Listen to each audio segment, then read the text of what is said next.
estimated around 80 miles of track has been laid since the first mine started, so. How much? I have no idea though how much tonnage has been taken out of there. I talked to Hugh Moore one day, and I think he told me, and I just can't remember what it was. But it has to be in the millions of tons. Oh, yes. That have been taken out of there, because I think they were producing 300,000 to 400,000 tons a year, and that's been probably around 250 somewhere in there, yeah. a little less maybe. But. And that's been over a period now of 40 or 50 years, more than that, really more than that, 60 years. Well, thank you, George. This is Mr. and Mrs. Bill Janey. Bill worked for Bill Anderson, and he was the foreman of the trucks. Later on, Bill purchased his own trucks and did the hauling for the mining company. Ed Janey, son of Bill Janey, and he's going to tell us about the trucking and the hauling of phosphate. Go ahead, Ed. Thanks, Jack. The farthest back I can remember, I was just a little kid, and my dad was working for Bill Anderson. Mr. Anderson had about 21 Model E trucks. I remember mostly in the wintertime. And they'd haul about 1.5 tons of ore to the road.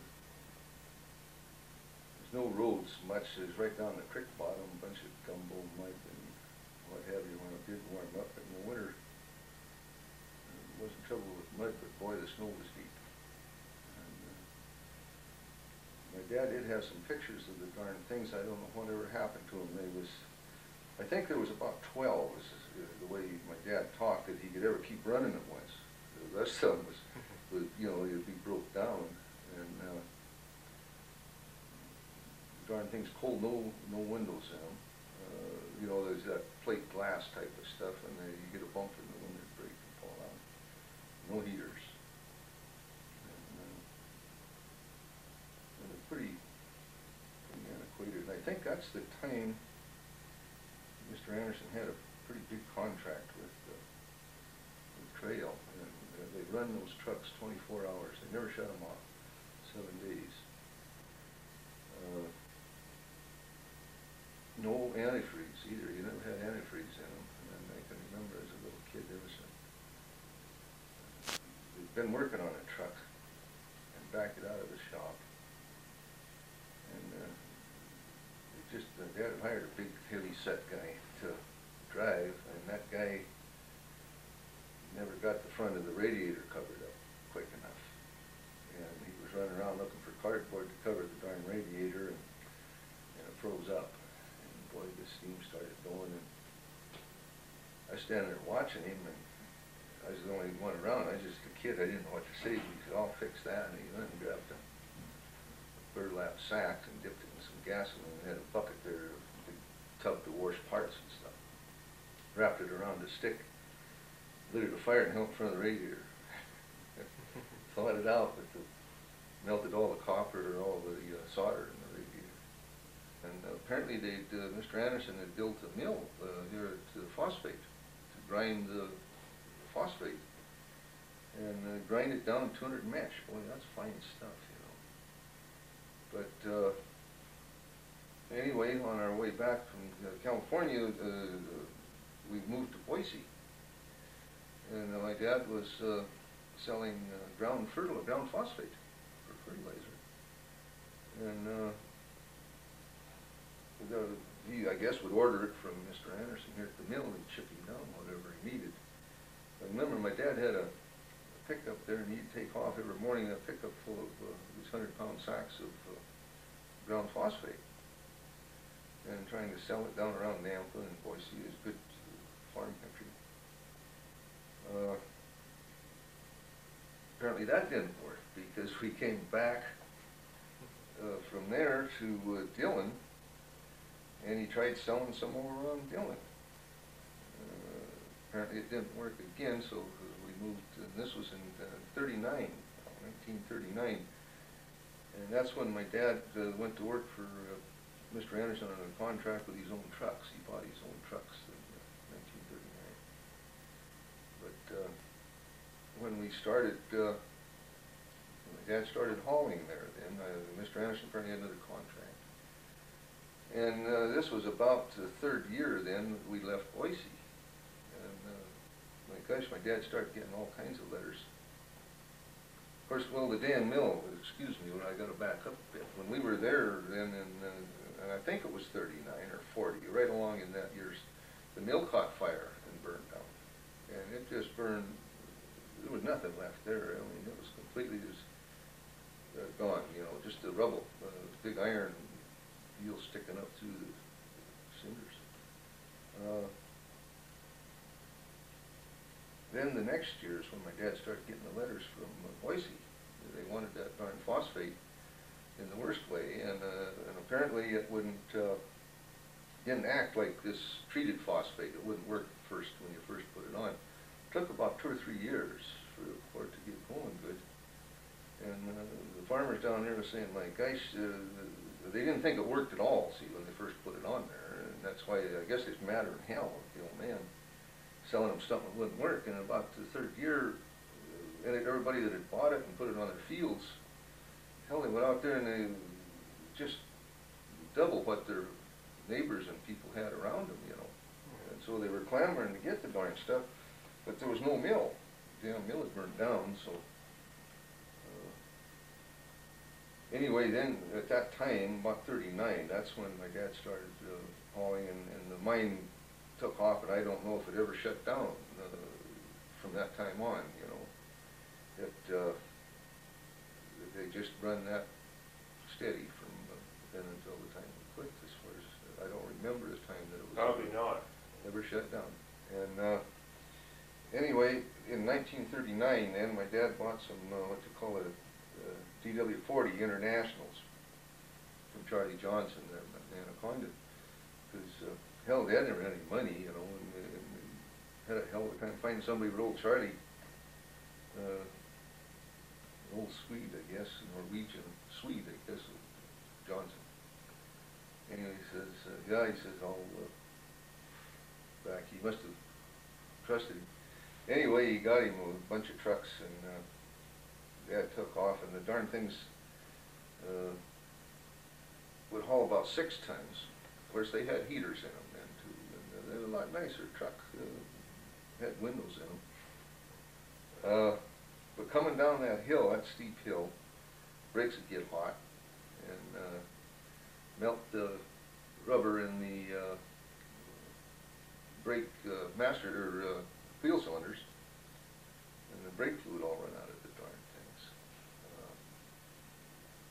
Just hard to keep the darn things running, and I can remember I was old enough then they would come and get me out of bed, hell, 2 and 3 o'clock anytime, and to help bleed those brakes. They'd pull them all apart, put the rubbers back in, but then they'd have to bleed the air out of them, and that was one of my jobs, I guess. Anyway, I kind of learned to mechanic and what have you in the shop from that time, grease trucks and all of that. Kind of growed up with the darn things. But they're just a considerable better truck than the old Model A's. But that brake problem and some of that things on there, light frames too, we broke some frames. So he only kept them about a year, 2 at the most, and went to Charlie and says, hell, it's not working, the trucks are no good, see. So Charlie says, well, we'll get this KR-11. It's a nice truck. So they bought some KR-11s and air brakes on them, and they'd haul about 12 tons, just about double what the others were. So you're getting more production and all of this. But during wartime now, we're getting into where the war's going on, and we couldn't get tires, couldn't get, well, you get gas, you never had any trouble with gas. But you had to have stamps for the tires and all of this stuff, but my gosh, all over the country looking for tires. Had an awful time with coming up with tires and what have you to run those And at this time, they were trying to fix roads better. It was still running in a creek bottom, pretty much, and gumbo, what have you. But anyway, we was back in Billings one day with Charlie Johnson, me and my dad and Charlie, and Dad saw a little international dozer sitting there in the showroom, and said, boy, he says, I think I could put that to work if I had it. Charlie says, you want that dozer? And Dad says, well, I don't know. He says, I think I could put it to work. So Charlie hollered over to the guy running the place, and he says, put that dozer on a truck, he says, Mr. James, buy it. Never had a job for it, but he brought it home anyway, and he did. He got a job to build a road up around the hillside from the old 5200 level down to, well, what we call the top of the Gumbo Hill. And all that road was right down the creek bottom before that. Now, that was in the, you know, I don't, well, it was still, the war hadn't ended yet, by golly. It was still in the mid-40s when he did that. And that is getting into the time now when we hauled there for quite a little bit. And then Mr. Anderson went over and he opened the Gravely Mine. And that was a pretty good setup over there now, but that's getting into about the time when I left shortly after that to the war. But I come back,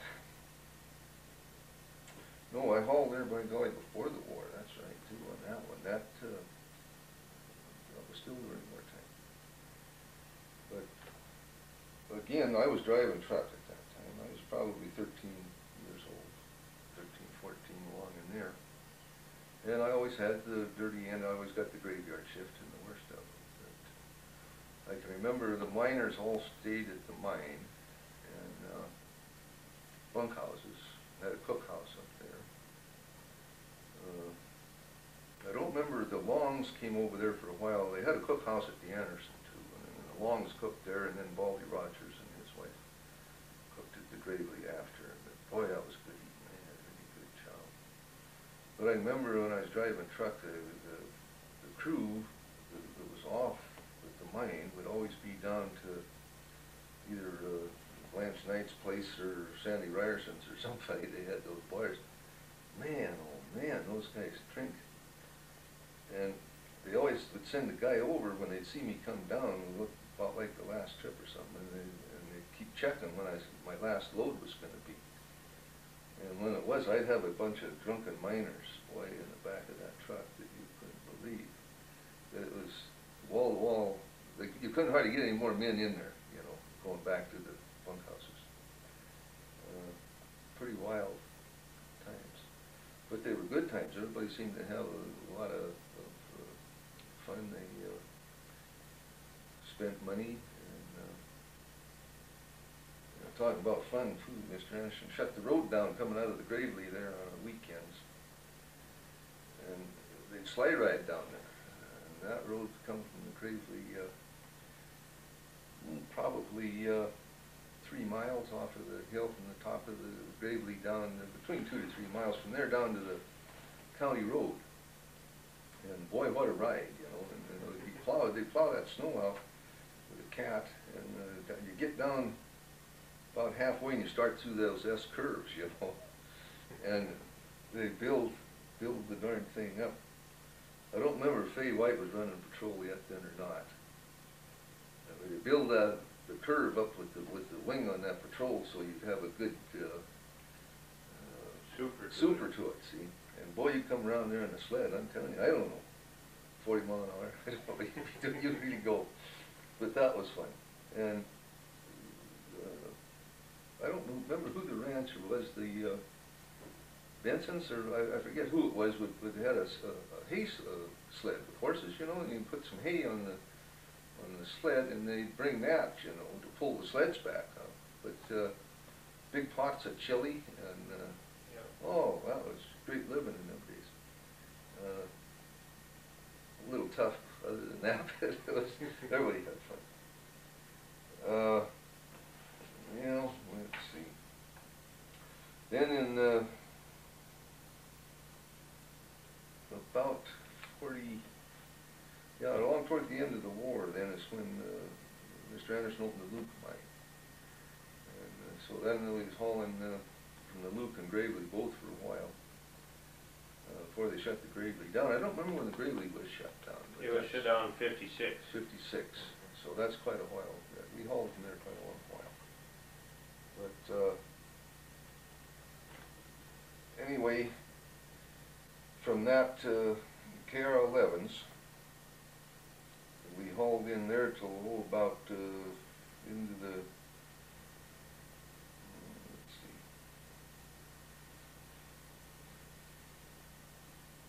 this was in the, right after the war.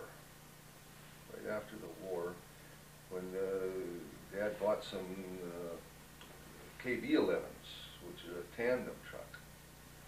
And now they will haul 20 tons about to a load. And more production again. And the mines were, they just kept, it seemed every year they were producing more and more. For quite a few years there anyway. You get up around, seems to me there was around 250,000 ton a year figure in both places. When Mr. Anderson sold to Cominco, it was, I think, Montana Phosphates, they called it at that time. They were stockpiling, building way bigger stockpiles, and boy, that got to be a headache. So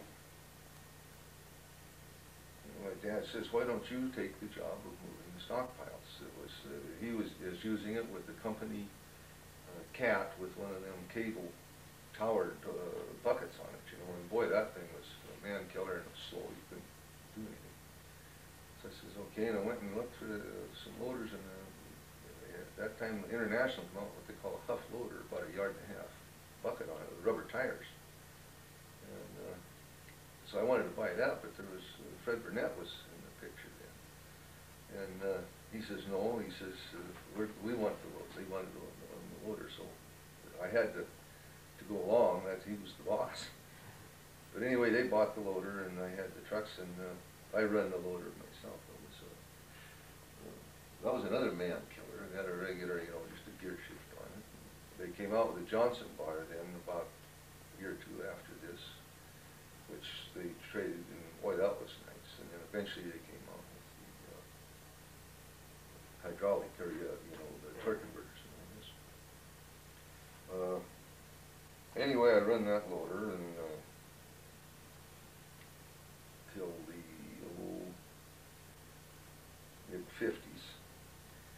We run the company through till, with these trucks, until we lost the contract at Utah Construction. We had, those old Internationals wouldn't cut it, that real steep hill again. And not enough production, we weren't getting big enough loads. We had to do something, because Utah Construction was, they wanted 1,000 ton a day. We was hauling 1,000 a day, but boy, kept us working all night, keep the darn trucks running. Work all night on the trucks and all day hauling. So we traded 6 of them. 6 of those Internationals on 4 of them B-81 Max. And the Max would haul about, we tried to haul 30 tons, it wouldn't work. 25 tons better load. But anyway, we hauled 25 tons on them, and we hauled it that 1 year. And the guy running the head of Utah Construction, or the foreman, on the superintendent on the job, decided we were making too much money, I guess.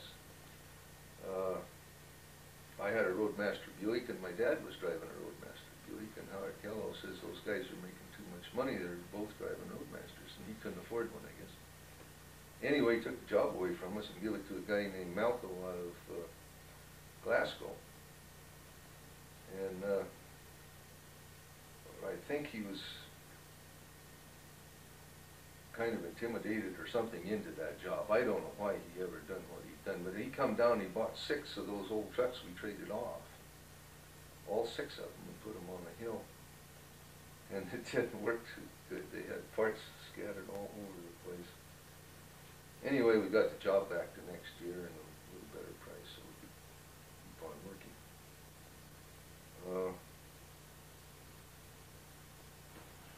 Then, at that time, we went to the Cat trucks, 1964. We bought 2 of the first Caterpillar off-highway trucks that Cat had made, and then the 2 of the first ones in the Northwest. And again, that darn steep hill, but they had an oil-cooled disc brake on them, and it worked well. We had trouble with wheel bearings in them on account of the high speed and hot. It was still getting hot coming down, and wasn't cooled quite like they should. But it was steep enough hill and tough enough haul that the Caterpillar Tractor Company out of Peoria sent 2 men out here to monitor the trucks, using it as an experiment for their future trucks they were building, to find out, you know, where their weak spots were.